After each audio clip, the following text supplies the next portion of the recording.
in this conversation is that we are looking to change lives. It has been nearly 6 months since this news conference announced the launch of a brand new joint office of neighborhood safety and engagement. Memphis and Shelby County governments coming together with one goal: lowering crime. There were lots of expectations for this office, and tonight early results are in. Yeah, new at 6, Action News 5's Kelly Cook has a public safety reality check. Here's the reality. Memphis has a crime problem. Solving it is complicated. High-tech cameras, command centers, tougher sentences, more officers have all been offered up as solutions. We serve middle and high school students. And so has what's happening in this conference room in Midtown Memphis. We're a social justice organization. In fact, it's a crucial part of a new crime-fighting vision. And the work is organizing street boards, what most consider gangs, the Bloods, the Crips, the GDs, the Vice Lords. Led by the newly appointed leaders of the Joint Office of Neighborhood Safety and Engagement. So I think that it's empowering our nonprofit organizations, making sure that they have the capacity to do work in the communities where they have been for years.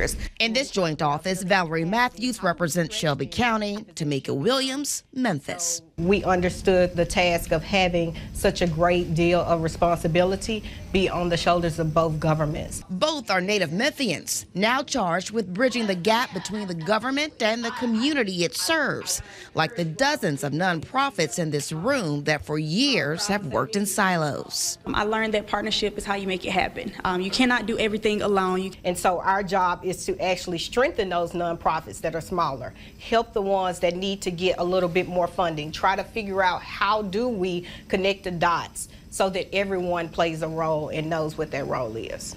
A lot has changed since this office was launched in November. The Biden-Harris administration has invested over $30 billion into public safety. That was Deputy Director of the White House Office of Gun Violence and Prevention, Gregory Jackson. Back then, the White House played a significant role in supporting this new effort in Memphis. But the brainchild of the Biden administration was shuttered by the Trump administration, and billion-dollar investments in gun violence prevention efforts across the country are now no more. Look at this map of more than $340 million in grants provided by the Office of Justice in 2024. $71 million was sent to Tennessee for various crime prevention efforts. This is the map in 2025. $0 in Tennessee.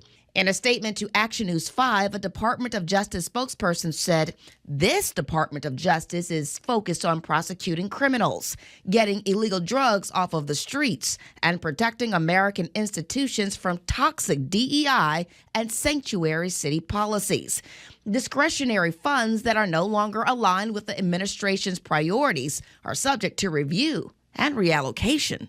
How does that play a role in you moving forward, your strategy with it being on pause? I don't think that it does. We have business owners, we have other nonprofit agencies that we work with that are contributing to the work that we're doing. So it doesn't stop us moving forward. The next step for this office is studying the data. This year in Memphis and Shelby County, major violent crimes like murder and rape dropped nearly 9% compared to the first 3 months of 2024.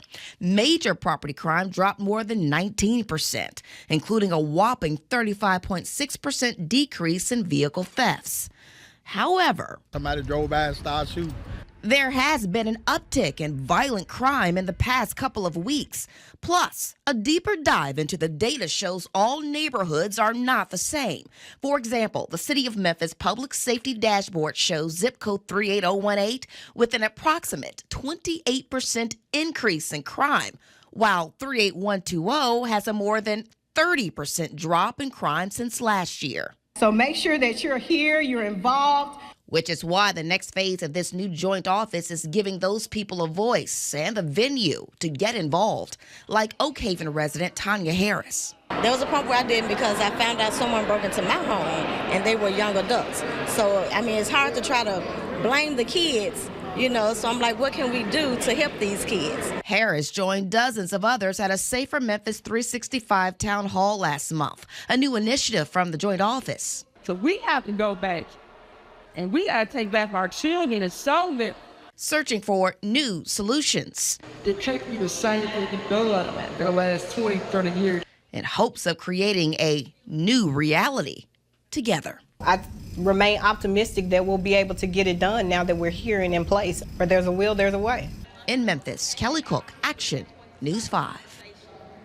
Now, Mayor Paul Young announced Darren Goods will be joining the joint office as the new public safety advisor. We are still waiting to learn more about his role, but we do know he will be leading the office and reporting directly to Mayor Young.